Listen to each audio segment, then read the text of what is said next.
Digital banking, digital currency? Digital currency എന്ന് പറഞ്ഞാൽ നമ്മളിപ്പോൾ ഉപയോഗിച്ചു കൊണ്ടിരിക്കുന്ന പേപ്പർ കറൻസിയുടെ അതേ മൂല്യമുള്ള ഇലക്ട്രോണിക് രൂപം എന്ന് വേണമെങ്കിൽ പറയാം. നമുക്കെല്ലാവർക്കും അറിയാം, ഇപ്പോൾ ഇന്ത്യയിൽ ഇപ്പോൾ റുപ്പി അവതരിപ്പിച്ചു കൊണ്ടിരിക്കുന്നു. നമുക്ക് മാധ്യമങ്ങളിലൂടെയൊക്കെ അറിയാം, നമുക്ക് നമ്മുടെ ഫോണുകളിൽ അതിൻ്റെ ആപ്പും മറ്റു കാര്യങ്ങളൊക്കെ അറിയാം. ഡിജിറ്റൽ കറൻസി ലോകത്തിൽ ആദ്യമായി അവതരിപ്പിക്കുന്നത് പേൾവെൻ ഇന്റർനാഷണൽ ആണ്. അതും നമുക്ക് ഒരു വ്യക്തിയുടെ KYC നൽകിക്കൊണ്ട് ഈ 150 രാജ്യങ്ങളിൽ അവതരിപ്പിക്കുമ്പോൾ ഓരോ രാജ്യത്തും പല വിധത്തിലുള്ള റെഗുലേഷൻ ആയിരിക്കും. ആ റെഗുലേഷനൊക്കെ അംഗീകരിച്ചുകൊണ്ട് ഏതൊരു വ്യക്തിക്കും ചെയ്യാൻ കഴിയുന്ന രീതിയിലാണ് ലോകത്തിൽ ആദ്യമായി ഡിജിറ്റൽ കറൻസി പേൾവെൻ ഇന്റർനാഷണൽ അവതരിപ്പിച്ചത്. DP, ഡിജിറ്റൽ പോയിന്റ്, അതായത് ഒരു അമേരിക്കൻ ഡോളർ ആയിരുന്നു അതിൻ്റെ വാല്യൂ എന്ന് പറയുന്നത്. ഈ ഒരു ആദ്യ സംരംഭത്തിലൂടെയാണ് ഏതൊരു പ്രോഗ്രാമും വിജയിക്കുവാൻ ആവശ്യമായ ഒരു കമ്മ്യൂണിറ്റിയെ സിസ്റ്റം സൃഷ്ടിച്ചതെന്ന് നമുക്ക് എല്ലാവർക്കും അറിയാം. 85 ലക്ഷത്തിലധികം കമ്മ്യൂണിറ്റിയെ ഡിജിറ്റൽ കറൻസി പ്രോഗ്രാമിലൂടെ സിസ്റ്റം സൃഷ്ടിച്ചു കഴിഞ്ഞു. അതിൻ്റെ അർത്ഥം എന്ന് പറയുന്നത് നമ്മളൊക്കെ ആ ഒരു കമ്മ്യൂണിറ്റിയുടെ ഭാഗമാണ് എന്നുള്ളതാണ്. അതിനുവേണ്ടി ഏകദേശം സിസ്റ്റം നമ്മളോട് ആവശ്യപ്പെട്ടത് 13 തരത്തിലുള്ള വാലറ്റുകൾ പർച്ചേസ് ചെയ്യാനാണ്. പേൾ, കോറൽ, ഒണിക്സ് അങ്ങനെയുള്ള. ഞാൻ അതിലേക്ക് കൂടുതൽ പോകുന്നില്ല. നമുക്കിപ്പോൾ PVC മെറ്റയെ കുറിച്ചാണ് ചർച്ച ചെയ്യേണ്ടത്. എങ്കിൽ പോലും ഞാൻ അതിനെക്കുറിച്ച് 1-2 ചെറിയ കാര്യങ്ങൾ പറയാം. എന്നെ സംബന്ധിച്ച് 12 ലക്ഷം ആളുകൾ എത്തി നിൽക്കുന്ന കമ്മ്യൂണിറ്റിയിലാണ് എൻ്റെ പ്രിയപ്പെട്ട മനി സാർ, എൻ്റെ പ്രിയപ്പെട്ട അപ്ലിൻ എന്നെ കൈപിടിച്ച് ഉയർത്തിയത്. ആ സമയത്ത് എന്നെ ആകർഷിച്ച 1-2 കാര്യങ്ങൾ ഞാൻ പറയാം. ഒന്ന്, ഇങ്ങനെയൊരു സംവിധാനം, ഒരു വാലറ്റ് ജനങ്ങൾക്ക് പരിചയപ്പെടുത്തുന്ന സമയത്ത് സിസ്റ്റം ഒരു വ്യക്തിയിൽ നിന്ന് 1 രൂപ പോലും വാങ്ങിയില്ല എന്നുള്ളത് എന്നെ അത്ഭുതപ്പെടുത്തിയ കാര്യമാണ്. കാരണം 30 DP ഉപയോഗിച്ചാണ് ഒരു വ്യക്തി ഒരു വാലറ്റ് പർച്ചേസ് ചെയ്യാൻ സിസ്റ്റം ആവശ്യപ്പെട്ടത്. അപ്പോൾ തന്നെ എന്ത് സംഭവിക്കുന്നു? ആ വാലറ്റ് പരിചയപ്പെടുത്തുന്ന വ്യക്തി ആരാണോ അദ്ദേഹത്തിന് വിത്തിൻ സെക്കൻഡ് 15 DP, അതായത് $15 അപ്പോൾ തന്നെ സിസ്റ്റം നൽകുകയാണ്. അതിനുശേഷം എന്ത് സംഭവിക്കുന്നു? വിത്തിൻ സെക്കൻഡ്, സമയത്തിൻ്റെ ഏറ്റവും ചെറിയ രൂപമായ നാനോ സെക്കൻഡിൽ തന്നെ 8 പേർക്ക്, അതായത് അദ്ദേഹത്തിന് മുകളിലെ 7 പേർക്ക് കൂടി $1.25 വെച്ച് സിസ്റ്റം അപ്പം തന്നെ കൊടുക്കുകയാണ്. അങ്ങനെ ആകെ ഒരു കസ്റ്റമറിൽ നിന്ന് വാങ്ങിയ 30 DPയിൽ നിന്നും 25 DPയും അപ്പോൾ തന്നെ മറ്റുള്ളവർക്ക് കൊടുത്തു കഴിഞ്ഞു. ബാക്കി വരുന്ന 5 DP ഉപയോഗിച്ചാണ് 8 ഇൻസ്റ്റാൾമെൻ്റായി ഓരോ വാലറ്റ് പർച്ചേസ് ചെയ്ത വ്യക്തിക്കും ലോകത്തിൽ ആദ്യമായി സിസ്റ്റം 8 തവണയായി തിരിച്ചു കൊടുക്കുന്ന ഒരു സംവിധാനം ഉണ്ടാക്കിയത്. അങ്ങനെ നോക്കുമ്പോൾ നമുക്ക് മനസ്സിലാവുന്നത് ഒരു കസ്റ്റമറുടെ കയ്യിൽ നിന്നും 1 രൂപ പോലും വാങ്ങാത്ത ഒരു പ്രൊജക്റ്റാണ് പേൾവെൻ ഇന്റർനാഷണൽ എന്നുള്ളതാണ്. പേൾവെൻ ഇന്റർനാഷണലിനെ സംബന്ധിച്ച് 2015 മുതൽ 2025 വരെയാണ് നമ്മുടെ വൈറ്റ് പേപ്പറിൽ ഇതിൻ്റെ എല്ലാ പ്രോഗ്രാമും അപ്ലോഡ് ചെയ്യാൻ പറയുന്നൊരു സമയം എന്ന് പറയുന്നത്. ആ ഒരു അവസാന ഘട്ടത്തിലൂടെയാണ് നമ്മൾ ഓരോരുത്തരും കടന്നു പോകുന്നത്. അതിൻ്റെ അർത്ഥം എന്ന് പറയുന്നത് വളരെ ലോങ് വിഷനിലൂടെ പോകുന്ന ഒരു പ്രോഗ്രാമാണ് പേൾവെൻ ഇന്റർനാഷണൽ എന്ന് പറയുന്നത്. അതുമായി ബന്ധപ്പെട്ട് പലപ്പോഴും പല വിധത്തിലുള്ള മാറ്റങ്ങളിലൂടെ സിസ്റ്റം കടന്നു പോയിട്ടുണ്ട്, അപ്ഡേഷനുകളിലൂടെ കടന്നു പോകുന്നുണ്ട്. ഇതൊക്കെ ഒരു വലിയ വിഷനുമായി മുന്നോട്ട് പോകുന്ന ഒരു സിസ്റ്റത്തിനെ സംബന്ധിച്ച് വളരെ അത്യാവശ്യമാണ്. ആ ഒരു സിസ്റ്റത്തെ ആ രീതിയിൽ മനസ്സിലാക്കാത്ത ചില ആളുകൾക്കെങ്കിലും വളരെയേറെ പ്രയാസമുണ്ടാവുന്ന രീതികൾ നമുക്കൊക്കെ അറിയാം. പക്ഷേ ഒരു വ്യക്തിയെ സംബന്ധിച്ച് സിസ്റ്റത്തെ നിരന്തരമായി നിരീക്ഷിക്കുന്ന ഒരു വ്യക്തിക്ക് മാത്രമേ പേൾവെൻ ഇന്റർനാഷണലുമായി മുന്നോട്ട് പോകാൻ കഴിയുകയുള്ളൂ എന്ന യാഥാർത്ഥ്യം മനസ്സിലാക്കിയ ആളുകളാണ് നമ്മൾ ഓരോരുത്തരും എന്ന് നമുക്ക് അഭിമാനത്തോടെ ഓർമ്മിക്കാം. ഓക്കെ, പിന്നീട് നമ്മൾ ഇപ്പോൾ കടന്നു വരുന്ന പുതിയ വ്യക്തികൾ ചെയ്യേണ്ട ഒരു പ്രോഗ്രാമാണ് PVC മെറ്റ മൾട്ടിപർപ്പസ് ടോക്കൺ എന്ന് പറയുന്നത്. അങ്ങനെയാണെങ്കിൽ നമ്മൾ എന്താണ് ചെയ്യേണ്ടത്? വളരെ ചെറിയ 2-3 കാര്യങ്ങൾ മാത്രമാണ് നമ്മളിവിടെ ചെയ്യേണ്ടത്. നമുക്കറിയാം, ഇതൊരു ഡിജിറ്റൽ ബാങ്കിങ് സിസ്റ്റമാണ് എന്ന് എല്ലായ്പ്പോഴും നമ്മൾ പറയുന്നതാണ്. അങ്ങനെയാണെങ്കിൽ എന്താണ് ഡിജിറ്റൽ ബാങ്കിങ്ങിൻ്റെയും സാധാരണ ബാങ്കിങ്ങിൻ്റെയും ഒരു വ്യത്യാസം എന്ന് നമുക്കൊന്ന് പരിശോധിച്ച് നോക്കാം. നമ്മളിപ്പോൾ ഇന്ന് കണ്ടുവരുന്ന എല്ലാ ഫിനാൻഷ്യൽ പ്രോഗ്രാമുകളും പ്രവർത്തിക്കുന്നത് സെൻട്രലൈസ്ഡ് സിസ്റ്റത്തിലാണ്. അതാണ് വളരെ പ്രധാനപ്പെട്ട ഒരു കാര്യം എന്ന് പറയുന്നത്. സെൻട്രലൈസ്ഡ് സിസ്റ്റം എന്ന് പറയുന്നത് എപ്പോഴും നമ്മൾ അതൊരു അതോറിറ്റിയാണ് ഈ ഒരു സിസ്റ്റത്തെ നിയന്ത്രിക്കുന്നത് എന്നുള്ളതാണ്. അത് ബാങ്കിങ് മാത്രമല്ല, നമ്മുടെ എല്ലാ സ്ഥാപനങ്ങളും, നമ്മൾ ഇന്ന് കണ്ടുവരുന്ന എല്ലാ ട്രഡീഷണൽ പ്രോഗ്രാമുകളും സെൻട്രലൈസ്ഡ് സിസ്റ്റത്തിലാണ് പ്രവർത്തിക്കുന്നത്. അപ്പോൾ ആ ഒരു സെൻട്രലൈസ്ഡ് സിസ്റ്റത്തിൽ ആ ഒരു നിയന്ത്രിക്കുന്ന അതോറിറ്റി എടുക്കുന്ന ഏതെങ്കിലും ഒരു തെറ്റായ തീരുമാനം ആ ഒരു സിസ്റ്റത്തിനെ പരാജയത്തിലേക്ക് എത്തിക്കും എന്ന് നമ്മൾ കൃത്യമായി മനസ്സിലാക്കുക. പലപ്പോഴും നമുക്ക് ഇത്തരം ഉദാഹരണങ്ങൾ ഒരുപാട് നമുക്ക് കാണാൻ കഴിയും. അതുകൊണ്ടാണ് ഇങ്ങനൊരു സബ്ജക്റ്റുമായി ആളുകൾക്കിടയിലേക്ക് ഇറങ്ങുന്ന സമയത്ത് നമ്മളോട് സാധാരണക്കാരായ ഒരു ആളുകൾ പറയുന്നത്, നമുക്ക് ചുറ്റും ഇങ്ങനെയുള്ള പരാജയങ്ങൾ എങ്ങനെയാണ് നിങ്ങൾ പറയുന്ന ഈ സിസ്റ്റത്തെ വിശ്വസിക്കേണ്ടത് എന്നുള്ളത്. അപ്പോൾ നമ്മൾ കൃത്യമായും എന്ത് സംഭവിക്കണം, നമുക്ക് സെൻട്രലൈസ്ഡ് സിസ്റ്റത്തിന്റെ ഈ ഒരു വിഷയത്തെക്കുറിച്ച് അവരോട് പറഞ്ഞ് മനസ്സിലാക്കി കൊടുക്കാൻ കഴിയണം. അങ്ങനെയാണെങ്കിൽ എന്താണ് നമ്മൾ ചെയ്യുന്ന സിസ്റ്റത്തിന്റെ ഒരു പ്രത്യേകത എന്ന് നമുക്ക് നോക്കാം. ഇവിടെ ഡീസെൻട്രലൈസ്ഡ് സിസ്റ്റമാണ് PVC മെറ്റ എന്ന് പറയുന്നത്. ഇതിനുപയോഗിക്കുന്നത് ബ്ലോക്ക് ചെയിൻ എന്ന് പറയുന്ന നൂതനമായ സാങ്കേതിക വിദ്യയാണ്. ബ്ലോക്ക് ചെയിനെ കുറിച്ച് നമുക്ക് ഒട്ടനവധി കാര്യങ്ങൾ നമുക്ക് സ്വന്തമായി തന്നെ പരിശോധിച്ചാൽ പഠിക്കാൻ കഴിയുന്ന മാർഗങ്ങൾ നമുക്ക് മുന്നിലുണ്ട്. ഇവിടെ എന്താണ് സംഭവിക്കുന്നത്?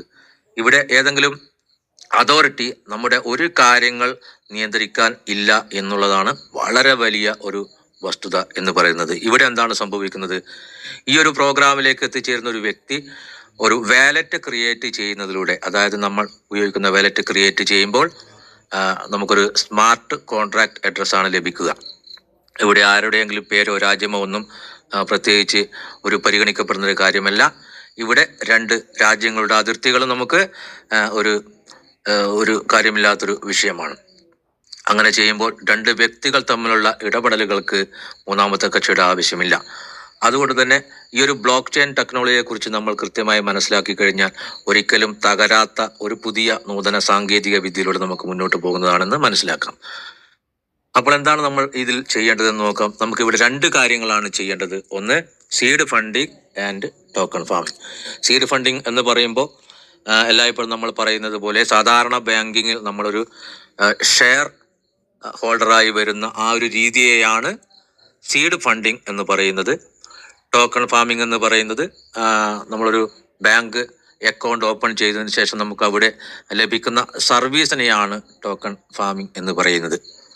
നമുക്കിവിടെ രണ്ട് കാര്യങ്ങൾ ചെയ്താലും നമുക്ക് സിസ്റ്റം വളരെ വലിയ വരുമാനമാണ് നൽകുന്നത്. സീഡ് ഫണ്ടിങ്ങിലൂടെ സംഭവിക്കുന്നത് 1000 PVC മെറ്റ ടോക്കൺ നമ്മുടെ ട്രസ്റ്റ് വാലറ്റിൽ വാങ്ങി ഹോൾഡ് ചെയ്തുകൊണ്ടാണ് നമ്മൾ ഈ ഒരു ഡിജിറ്റൽ ബാങ്കിങ് സിസ്റ്റത്തിന്റെ പാർട്ണറായി വരുന്നത്. അതായത് 6 പ്രൊജക്ടിന്റെ പാർട്ണറായി വരുന്നത്. ഓക്കെ, അങ്ങനെ സംഭവിക്കുമ്പോൾ നമുക്കറിയാം ഈ ഒരു സിസ്റ്റത്തിന്റെ വളരെ വലിയ പ്രത്യേകതകളാണ് രണ്ട് പ്രത്യേകതകൾ. ഒന്ന്, 1000 ദിവസമാണ് ഇതിൻ്റെ ഒരു മെച്യൂരിറ്റി ടൈം എന്ന് പറയുന്നത്. ഏത് കാര്യം ചെയ്താലും 1000 ദിവസമാണ്. അതുപോലെ തന്നെയാണ് നമുക്ക് തിരിച്ചു കിട്ടുന്ന റിട്ടേൺ എന്ന് പറയുന്നത് 0.20 ആണ്. വളരെ വ്യക്തമായി നമ്മൾ ഓർമ്മിക്കുക, 0.20 ആണ് നമുക്ക് തിരിച്ച് ലഭിക്കുന്നത്.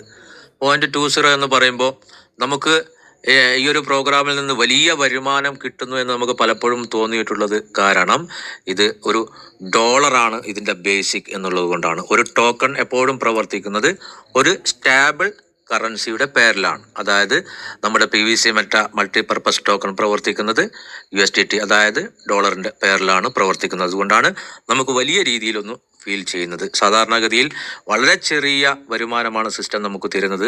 പിന്നെ ഇവിടെ എന്താണ് സിസ്റ്റം ചെയ്യുന്നത്? നമുക്ക് നമ്മുടെ കയ്യിലേക്ക് ലഭിക്കുന്ന പണത്തിനെ വർദ്ധിപ്പിക്കുവാനും വളർത്തുവാനുമുള്ള ഒരുപാട് മാർഗങ്ങൾ, ഒരുപാട് സൊല്യൂഷനാണ് സിസ്റ്റം നമുക്ക് പറഞ്ഞു തരുന്നത്. ഏത് വേണം എന്നുള്ളത് നമുക്ക് തീരുമാനിക്കാവുന്നതാണ്. ഇവിടെ ഞാൻ പറഞ്ഞു ഒരു ബാങ്കിങ് സിസ്റ്റമാണ്.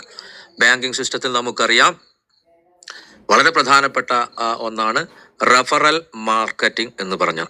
റെഫറൽ മാർക്കറ്റിങ്ങിനെ കുറിച്ച് പറയുമ്പോൾ നമുക്കറിയാം ലോകത്തിലെ എല്ലാ കൊടുക്കൽ വാങ്ങലുകളും, കച്ചവടം എന്ന് പറയുന്നത് കൊടുക്കുകയും വാങ്ങുകയും പ്രചരിപ്പിക്കുകയും ചെയ്യുന്നതിലൂടെയാണ് നടക്കുന്നത്. അതുപോലെ തന്നെ സാധാരണ ബാങ്കിങ്ങിലും നമുക്കറിയാം, നമ്മുടെ വീടുകളിലും നമ്മുടെ കടകളിലുമൊക്കെ പിഗ്മിയുമായി ബന്ധപ്പെട്ട് വന്ന ഇതിൻ്റെ ബാങ്കിൻ്റെ ഉത്തരവാദിത്തപ്പെട്ട ആളുകൾ പണം വാങ്ങുകയും അവർക്ക് അതിൻ്റെ കമ്മീഷൻ ബാങ്ക് കൊടുക്കുകയും ചെയ്യുന്നത് നമുക്കറിയാം. അതുപോലെ തന്നെയാണ് PVC മെറ്റാ പ്രോഗ്രാമിൽ നമ്മൾ അവതരിപ്പിക്കുന്ന റഫറൽ പ്രോഗ്രാം എന്ന് പറയുന്നത്. രണ്ടാമത്തെ ഒരു കാര്യമാണ് ഇൻവെസ്റ്റ്മെൻറ്റ് എന്ന് പറയുന്നത്. ഇൻവെസ്റ്റ്മെൻറ്റ് എന്ന് പറയുമ്പോൾ നമുക്കറിയാം, അതിന് 1000 ദിവസം കൊണ്ട് നമ്മൾ എന്താണോ എത്രയാണോ ഇൻവെസ്റ്റ് ചെയ്തത് അതിൻ്റെ നേരെ ഇരട്ടി നമുക്ക് സിസ്റ്റം നൽകുന്നു. മറ്റൊരു പ്രോഗ്രാം എന്ന് പറയുന്നത് കോമ്പൗണ്ടിങ് ആണ്. കോമ്പൗണ്ടിങ്ങിനെ കുറിച്ച് നമുക്കറിയാം, കണക്കിലെ തന്നെ ഏറ്റവും വലിയ ഒരു തിയറിയാണ്. നമ്മുടെ സിസ്റ്റം മാത്രമല്ല, ലോകത്തിലെവിടെയും കോമ്പൗണ്ടിങ് എന്ന് പറയുന്നത് വളരെ വലിയ അച്ചീവ്മെന്റ് ഉണ്ടാക്കാൻ കഴിയുന്ന ഒരു മേഖലയാണ്. അതുപോലെ തന്നെ ഒരു മൂന്നാമത്തെ കാര്യമാണ് ഏർലി ബേർഡ് ഓഫർ എന്ന് പറയുന്നത്. ഒരു വലിയ ബിസിനസ് നമ്മൾ ഒരുമിച്ച് സിസ്റ്റം പറയുന്ന രീതിയിൽ കൊടുത്തു കഴിഞ്ഞാൽ നമുക്ക് ഒരു 7% പ്രോഫിറ്റ് കൂടി അധികം സിസ്റ്റം നൽകുന്നു. അതായത് 0.20 പ്ലസ് 0.7 അങ്ങനെ 0.90 പ്രോഫിറ്റ് തരുന്ന മൂന്നാമത്തെ പ്രോഗ്രാമായ ഏർലി ബേർഡ് ഓഫർ. ഓക്കെ, ഇവിടെ 2 പ്രോഗ്രാം ചെയ്യുമ്പോഴും നമുക്ക് വലിയ രീതിയിൽ സിസ്റ്റം വരുമാനം നൽകുകയാണ്. അതായത് സീഡ് ഫണ്ടിങ്ങിലും നമുക്ക് 2020 മെട്രിക്സിലാണ് നമ്മുടെ ബിസിനസ് എന്ന് പറയുന്നത്. നമുക്ക് പരമാവധി ഈ സിസ്റ്റത്തിന് പരിചയപ്പെടുത്തേണ്ട ആളുകൾ എന്ന് പറയുന്നത് 20 പേരെയാണ് ഡയറക്റ്റ്. ഇവിടെ ഓരോ ആളുകൾക്കും അവരുടെ അക്കൗണ്ട് നമ്പർ ഉപയോഗിച്ച് നേരിട്ടാണ് ആളുകളെ റെഫറൽ ചെയ്യുന്നത്. അത് 2020 മെട്രിക്സ് എന്ന് പറയുമ്പം അങ്ങനെ കൊണ്ടുവരുന്ന ആളുകളിൽ ഒരു ഏണി നിങ്ങളുടെ മനസ്സിലൊന്ന് സങ്കല്പിക്കുക. താഴെ താഴെ താഴെ താഴെ അങ്ങനെ 20 പേരെ ഡെപ്തിൽ വരെ അങ്ങനെ ആളുകൾ നമുക്ക് ഉണ്ടാവും. അങ്ങനെ ഓരോ ലെവലിലും first level, second level, third level, ഓരോ ലെവലിലുള്ള വരുമാനം ലഭിക്കാൻ നമുക്ക് ഓരോ ആളുകളെയാണ് ഡയറക്റ്റ് പരിചയപ്പെടുത്തേണ്ടത്. 2020 മെട്രിക്സ് എന്ന് പറയുമ്പോൾ 20ൻ്റെ മെട്രിക്സ് 20, 400, 8000 അങ്ങനെ പോകും. സീഡ് ഫണ്ടിങ്ങിൽ നമുക്ക് ലഭിക്കുന്നത് 1000 ടോക്കൺ സ്റ്റേക്ക് ചെയ്ത ആളുകളെ ആദ്യത്തെ ലെവൽ ഉണ്ടായാൽ നമുക്ക് 20,000 പേരുണ്ടാവും, അവരുടെ 20% ലഭിക്കും. അതുപോലെ തന്നെയാണ് ടോക്കൺ ഫാമിങ്ങിലും നമുക്ക് വരുമാനം ലഭിക്കുന്നത്. ടോക്കൺ ഫാമിങ്ങിനെ കുറിച്ച് വളരെ നല്ല ക്ലാസ്സുകൾ നമ്മൾ എപ്പോഴും കേട്ടുകൊണ്ടിരിക്കുന്നതാണ്. ഇന്ന് വെള്ളിയാഴ്ച രാത്രി ആയതുകൊണ്ട് അതിലേക്ക് ഞാൻ കൂടുതൽ പോകുന്നില്ല. ടോക്കൺ ഫാമിങ്ങിൻ്റെ 1-2 ചെറിയ കാര്യങ്ങൾ കൂടി പറഞ്ഞ് ഞാൻ അവസാനിപ്പിക്കാം. ഇവിടെ നമുക്കറിയാം, സീഡ് ഫണ്ടിങ് ചെയ്യാൻ നമ്മൾ 1000 USDT വാങ്ങി നമ്മുടെ ട്രസ്റ്റ് വാലറ്റിൽ ഹോൾഡ് ചെയ്തുകൊണ്ട് ഒരു അക്കൗണ്ട് ഓപ്പൺ ആക്കുന്നു എന്ന് പറഞ്ഞു. ടോക്കൺ ഫാമിങ്ങിലേക്ക് നമ്മൾ കടക്കുമ്പോൾ എന്താണ് ചെയ്യേണ്ടത്? നമുക്ക് ഇവിടെ 100 USDT മുതൽ നമുക്ക് ആരംഭിക്കാം. എപ്പോഴാണോ നിങ്ങളുടെ വാലറ്റിൽ 100 USDT 0.20 എന്നുള്ള രീതിയിൽ തിരിച്ചെത്തുന്നത്, ആ സമയത്ത് നിങ്ങൾക്ക് ഇതിൻ്റെ 85% വിഡ്രോ ചെയ്യാം. സിസ്റ്റത്തിൻ്റെ മറ്റൊരു വളരെ പ്രധാനപ്പെട്ട ഒരു പ്രത്യേകതയാണ്, നമുക്ക് ലഭിക്കുന്ന വരുമാനത്തിൻ്റെ 85% മാത്രമേ സിസ്റ്റം തിരിച്ചു നൽകുകയുള്ളൂ. കാരണം 15% കരുതൽ ധനമായി എപ്പോഴും സിസ്റ്റത്തിൻ്റെ വാലറ്റിൽ തന്നെ നിർബന്ധപൂർവം റെഡീം ചെയ്തുകൊണ്ടേയിരിക്കും. കാരണം ഒരു മനുഷ്യനെ സംബന്ധിച്ച് അദ്ദേഹത്തിൻ്റെ ഫാമിലി ബഡ്ജറ്റ് എന്ന് പറയുന്നത് അദ്ദേഹത്തിൻ്റെ തീരുമാനത്തിൻ്റെ ഭാഗമായി നടപ്പിലാകുന്നതല്ല. അതുകൊണ്ട് തന്നെ എപ്പോഴും നമുക്ക് കടങ്ങളും മറ്റു കാര്യങ്ങളിലൊക്കെ മുന്നോട്ട് പോകേണ്ടി വരുന്ന കാര്യങ്ങളെക്കുറിച്ച് നമുക്കറിയാം. സിസ്റ്റം എന്ത് ചെയ്യുന്നു? ഇതിലേക്ക് കടന്നു വരുന്ന ഓരോ വ്യക്തിയിൽ നിന്നും 15% നിർബന്ധപൂർവ്വം മാറ്റിവെക്കുമ്പോൾ, ഞാൻ ആദ്യം പറഞ്ഞ 1000 ദിവസം എന്നുള്ള ആ ഒരു മെച്യൂരിറ്റി പീരീഡ് ഓരോ 15% മാറ്റി വെക്കുമ്പോഴും ഒരു റൊട്ടേഷനായി ഇങ്ങനെ മാറിക്കൊണ്ടിരിക്കും. അതിൻ്റെ അർത്ഥം എന്ന് പറയുന്നത്, ഈ സിസ്റ്റത്തിലേക്ക് കടന്നു വന്ന ഒരു വ്യക്തിക്ക് ഒരിക്കലും സിസ്റ്റത്തിൽ നിന്ന് പുറത്ത് കടക്കാൻ കഴിയില്ല. കാരണം ഒരു 3-3.25 വർഷം ഒരു സിസ്റ്റത്തിൻ്റെ കൂടെ സഞ്ചരിക്കുന്ന സമയത്ത് ഏതൊരു വ്യക്തിക്കും മനസ്സിലാവുന്ന ഒരു കാര്യം എന്ന് പറയുന്നത്, നല്ലതായാലും മോശമായാലും അദ്ദേഹത്തിന് തിരിച്ചറിയും. അങ്ങനെയാണെങ്കിൽ 100% പെർഫെക്റ്റായ ഒരു സിസ്റ്റത്തിൽ നിന്ന് ആർക്കും പുറത്തേക്ക് പോകേണ്ടി വരില്ല എന്നുള്ളതാണ്. മറ്റൊരു വളരെ പ്രധാനപ്പെട്ട ഒരു കാര്യം, ലോകത്തിൽ ഫിനാൻഷ്യൽ ഫ്രീഡം അനുഭവിക്കുന്ന 2 കാറ്റഗറിയിലുള്ള ആളുകൾ മാത്രമാണ് എന്ന് നമുക്കറിയാം. ഒന്ന് ബിസിനസ്സുകാരും അതുപോലെ തന്നെ രണ്ടാമത്തേത് ഇൻവെസ്റ്റേഴ്സും. എന്തുകൊണ്ടാണ് ഇൻവെസ്റ്റേഴ്സ് ഏറ്റവും കൂടുതൽ ഫിനാൻഷ്യൽ ഫ്രീഡം അനുഭവിക്കുന്നത്? അവർക്ക് വേണ്ടി അവരുടെ പണമാണ് എപ്പോഴും പ്രവർത്തിച്ചു കൊണ്ടിരിക്കുന്നത്. ഒരു ഇൻവെസ്റ്ററെ സംബന്ധിച്ച് ഒരിക്കലും അവർ ഇൻവെസ്റ്റ് ചെയ്ത സ്ഥാപനത്തിന്റെ മുന്നിൽ രാവിലെ പോകേണ്ട കാര്യമില്ല. ആ പണം അവിടെ നിന്ന് പ്രവർത്തിക്കും. അതുപോലെ തന്നെ ബിസിനസ്സുകാരെ കുറിച്ച് നമുക്കറിയാം. ബിസിനസ് എന്ന് പറയുന്നത് അദ്ദേഹം ക്രിയേറ്റ് ചെയ്തൊരു സിസ്റ്റം അദ്ദേഹത്തിന് വേണ്ടി എപ്പോഴും പ്രവർത്തിച്ചു കൊണ്ടിരിക്കും. അതിനൊരിക്കലും അദ്ദേഹം നേരിട്ട് എല്ലാ ദിവസവും പോയി നമ്മുടെ മാളിലോ ഷോപ്പിലോ ഒന്നും പോയിരിക്കേണ്ട കാര്യമില്ല. പക്ഷെ ഇവിടെ സാധാരണ ആളുകളെ സംബന്ധിച്ച് നമ്മളുടെ രീതി എന്ന് പറയുന്നത് ആക്റ്റീവ് ഇൻകം ആണ് നമ്മളൊക്കെ നേടാൻ ശ്രമിച്ചുകൊണ്ടിരിക്കുന്നത്. നമ്മൾ അങ്ങനെയാണ് പഠിപ്പിച്ചത്. ആക്റ്റീവ് ഇൻകം എന്ന് പറയുമ്പോൾ നമുക്ക് എല്ലാവർക്കും അറിയാം, നമുക്ക് ആക്റ്റീവായി ജോലി ചെയ്യാൻ പറ്റിക്കഴിഞ്ഞാൽ, അല്ലെങ്കിൽ നമുക്ക് അങ്ങനെ ഒരു തൊഴിൽ ഉണ്ടായി കഴിഞ്ഞാൽ, അല്ലെങ്കിൽ ജോലി ചെയ്യാനുള്ളൊരു സാഹചര്യം നിലവിലുണ്ടെങ്കിൽ നമുക്ക് നേടിയെടുക്കാൻ കഴിയുന്ന പണത്തിനെയാണ് ആക്റ്റീവ് ഇൻകം എന്ന് പറയുന്നത്. അത് നമുക്കറിയാം. നമ്മുടെ വക്കീലായാലും ഡോക്ടറായി കഴിഞ്ഞാലും ഒക്കെ നമുക്ക് ആക്റ്റീവ് ഇൻകത്തിന്റെ പരിധിയിൽ തന്നെയാണ് വരുന്നത്. ഇവിടെ സിസ്റ്റം നമുക്ക് മുന്നിലേക്ക് തരുന്ന ഒരു അവസരം എന്ന് പറയുന്നത് ഒരു ബിസിനസ്സുകാരനാവാൻ, അതുപോലെ തന്നെ ഒരു മാറാനുള്ള ഒരു അവസരം കൂടിയാണ് ഈ ഒരു 15% മാറ്റിവെക്കുന്നതിലൂടെ സിസ്റ്റം നമ്മളെ പഠിപ്പിക്കുന്നത്. ഓക്കെ, അങ്ങനെയാണെങ്കിൽ നമുക്ക് ഒന്ന് രണ്ട് കാര്യങ്ങൾ കൂടി പരിശോധിക്കാം. ടോക്കൺ ഫാമിങ്ങിൽ എങ്ങനെയാണ് കടന്നു വരുന്ന ഒരു ഇൻവെസ്റ്റർക്ക് അദ്ദേഹത്തിന് ഉള്ളൊരു വരുമാനം എന്ന് നോക്കാം. ഞാൻ ഒരു കാര്യം ചെയ്യാം. 1 ലക്ഷം രൂപ ഇൻവെസ്റ്റ് ചെയ്യുന്ന ഒരു വ്യക്തിയെ സംബന്ധിച്ച് 0.20 ആണ് അദ്ദേഹത്തിന് ലഭിക്കുന്ന വരുമാനം എന്ന് പറഞ്ഞത്. അതായത് 1 ലക്ഷം രൂപ ഇൻവെസ്റ്റ് ചെയ്യുന്ന ഒരു വ്യക്തിക്ക് 200 രൂപയാണ് ഒരു ദിവസം ലഭിക്കുക. അതായത് 200 രൂപ വെച്ച് 1000 ദിവസം അദ്ദേഹത്തിന് ലഭിക്കുമ്പോൾ 2 ലക്ഷം രൂപ അദ്ദേഹത്തിന് റിട്ടേൺ ലഭിക്കും. ഒരു മാസം 200 × 30 6000 രൂപയാണ് അദ്ദേഹത്തിന് റിട്ടേൺ ലഭിക്കുക. അദ്ദേഹത്തിന് ഞാൻ പറഞ്ഞു 85% വേണമെങ്കിൽ അദ്ദേഹത്തിന് ഉപയോഗിക്കാം. അതായത് 5100 രൂപ അദ്ദേഹത്തിന് റിട്ടേൺ ഉപയോഗിക്കാം. ബാക്കി 900 രൂപ 15% കരുതൽ ധനമായ സിസ്റ്റം തന്നെ മാറ്റിവെക്കുന്നു. ഇവിടെ ഇതാണ് ഒരു ഇൻവെസ്റ്ററെ സംബന്ധിച്ച് അദ്ദേഹത്തിന് ലഭിക്കുന്ന ആ ഒരു ബെനിഫിറ്റ് എന്ന് പറയുന്നത്. കൂടുതൽ ഞാൻ അങ്ങോട്ട് പോകുന്നില്ല, കാരണം സമയം അതിക്രമിച്ചു കഴിഞ്ഞു. എന്താണ് ഒരു റഫറൽ ബിസിനസ് ചെയ്യുന്ന ഒരു വ്യക്തിക്ക് ലഭിക്കുന്ന ഒരു വരുമാനം എന്ന് നോക്കാം. ഇതേ 1 ലക്ഷം രൂപ തന്നെ നമുക്ക് പറയാം. 1 ലക്ഷം രൂപ ഇൻവെസ്റ്റ് ചെയ്യുന്ന ഒരു പാർട്ണറെ നമ്മൾ കണ്ടെത്തി കഴിഞ്ഞാൽ, ഞാൻ നേരത്തെ പറഞ്ഞു, അദ്ദേഹം 6000 രൂപയാണ് 0.20 വെച്ച് അദ്ദേഹത്തിന് ലഭിക്കുന്ന വരുമാനം എന്ന് പറയുന്നത്. അങ്ങനെയാണെങ്കിൽ നമ്മുടെ ഡയറക്റ്റ് നമുക്ക് അദ്ദേഹത്തിന് ലഭിക്കുന്ന ഒരു വരുമാനം എന്ന് പറയുന്നത് അദ്ദേഹം വാങ്ങിക്കുന്ന വരുമാനത്തിന്റെ 0.2 ആണ്. അതായത് 6000 രൂപയുടെ 0.20 എന്ന് പറയുന്നത് 1200 രൂപ. ഈ ഒരു റെഫറൽ വരുമാനം നമുക്ക് 20 പേർക്കാണ് ലഭിക്കുക. 19% എന്ന് പറയുന്നത് 1140, 18% എന്ന് പറയുന്നത് 1080. ഈ ഒരു ചാർട്ട് നമുക്ക് നമ്മുടെ ഗ്രൂപ്പുകളിലും മറ്റുമായി എല്ലാ ആളുകൾക്കും ലഭിക്കും, മനസ്സിലാക്കിയതായിരിക്കും. അതുകൊണ്ട് തന്നെ കൂടുതൽ ഞാൻ അതുമായി ബന്ധപ്പെട്ടും മുന്നോട്ട് പോകുന്നില്ല. മറ്റൊരു വളരെ പ്രധാനപ്പെട്ട ഒരു മാർഗമാണ് കോമ്പൗണ്ടിങ് എന്ന് ഞാൻ പറഞ്ഞു.